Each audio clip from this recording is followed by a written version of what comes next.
Around the time that Jesus was 30, he began to seek out and recruit disciples and followers. Now, some he sought out, and some sought him out and found him. They came in a lot of different ways. Some of the very first ones were actually followers of John the Baptist. And when Jesus came near, John proclaimed who Jesus was. This is the Lamb of God who takes away the sin of the world. Now, I don't think people really knew much of what that meant, other than maybe the Passover lamb, but this is one who was going to bring life and salvation, and so several of those disciples went up to Jesus and said, "Where are you staying?" They wanted to know some more, and Jesus said, "Come and see." Those three words were really loaded words. Jesus would say them over and over to people. When they would ask questions, instead of giving them a lecture or theological doctrine or citing Bible verses at them, he'd invite them to come and see what God is doing so they could feel it and know it for themselves. Some of Jesus' followers came kind of from miraculous means, tricks that Jesus did that drew them in. Like you could see that Jesus was something different. Some of those disciples were Peter and Andrew, James and John, who were fishermen. One day, Peter and Andrew were out fishing, and they had caught nothing all night long.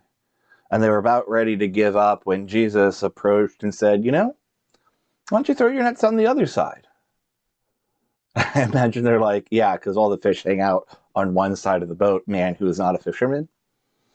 But for whatever reason, they did it. Maybe they'd heard of Jesus before and knew that he was some kind of teacher, and so they humored him, and lo and behold, their nets became full of fish.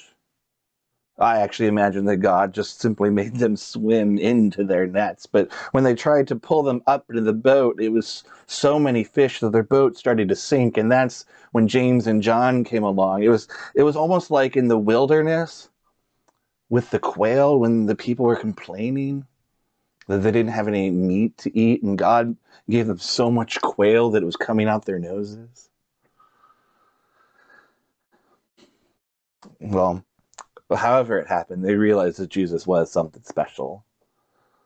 And Jesus likewise invited them to come and see what he was doing, and told them that they would no longer fish for fish, but fish for people. That they would help Jesus draw them in and be close to God again. And God had been left. And I don't know how or why, without any question, without a whole lot of deliberation, they went. Now, I have to be honest, I was more connect with the story of Nathaniel. He's sometimes called Bartholomew. He came to follow Jesus by a personal connection.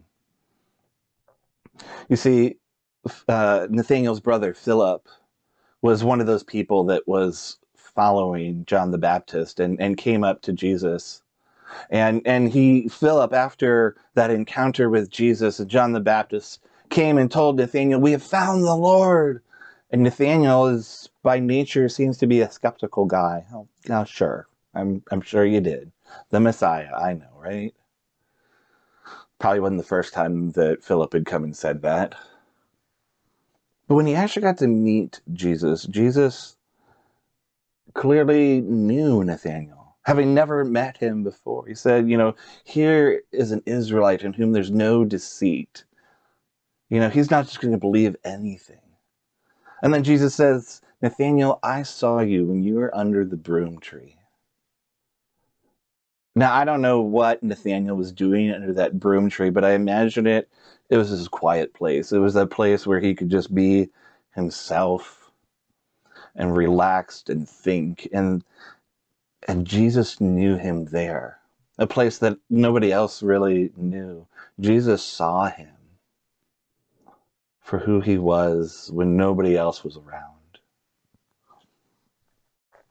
Some of Jesus' followers came by inspiration, by Jesus' sheer charisma, and they joined along the way when Jesus healed people, when he ate meals with people, when people heard him preaching and teaching, and the things that he was saying resonated with them, and that Spirit was moving in them, and they said, yes, this is the God that I've always known we've had.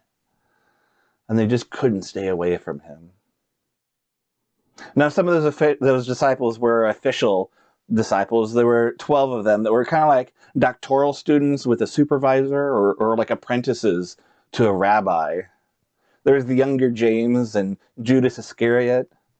There was Jude, sometimes called Thaddeus, Matthew, sometimes called Levi, Simon the Zealot, Thomas the twin, and all the ones I mentioned already. And some of his followers weren't official disciples. They were just people who wanted to learn more and be near Jesus. Some of them were women, like Mary and Martha, Mary Magdalene and Salome, who supported Jesus and the other disciples in their travels. Disciples are just these people who have come to believe and to follow the way of Jesus, as we have come to see that God is doing something. We have come and seen that God is with us. And so we follow and we join and we seek to know more.